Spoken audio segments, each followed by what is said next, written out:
He was standing perfectly still. Emma stepped back instinctively. Her breath shortened. Her hands shook as she lifted her phone.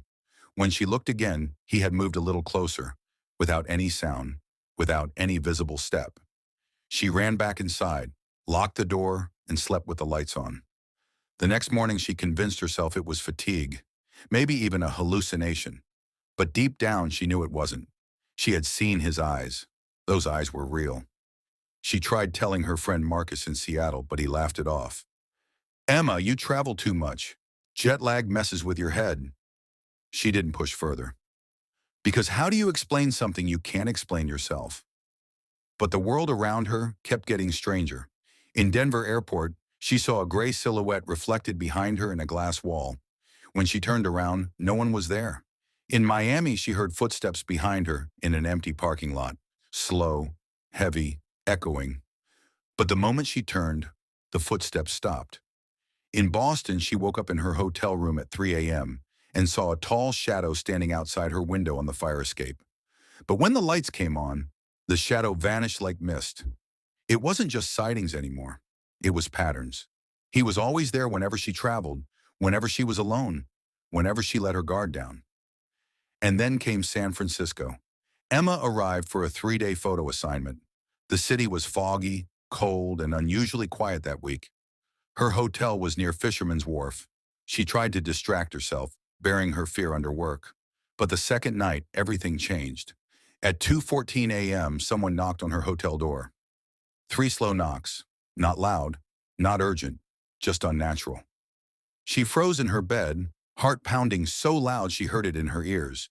She reached for her phone, but her hand trembled too much. The knocks came again, 3 identical taps. She mustered the courage to check the peephole. Her blood turned to ice. He was standing right there.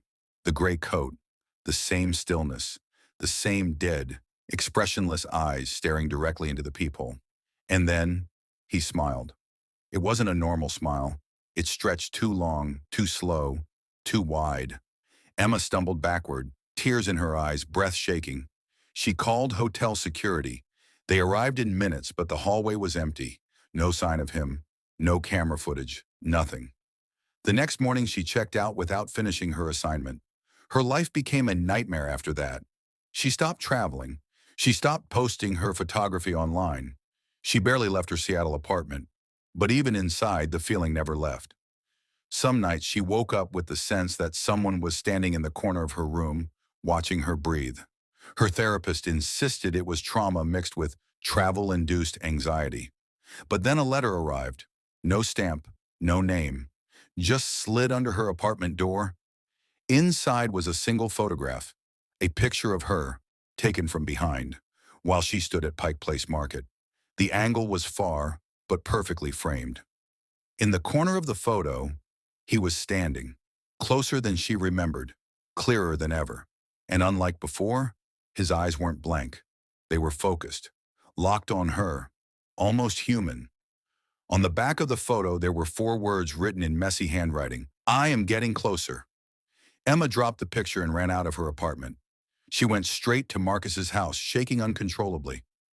He finally believed her, but it was too late. That night, Marcus found something chilling on his Ring doorbell footage.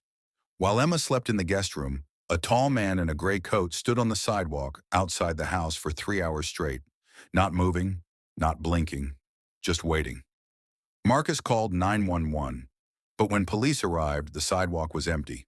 The next morning, Emma had only one option left: leave the city, leave everything. She booked a flight to Alaska, hoping the distance would help her disappear. She didn't tell anyone which flight, which airline, which time. But when she boarded the plane, her heart stopped. A man wearing a charcoal gray coat sat in seat 14A, face turned toward the window, eyes reflecting nothing. He turned his head slowly, far too slowly, until his empty gaze met hers. And this time, he whispered something, something she had been fearing since the beginning, words she would never forget. "I finally found you.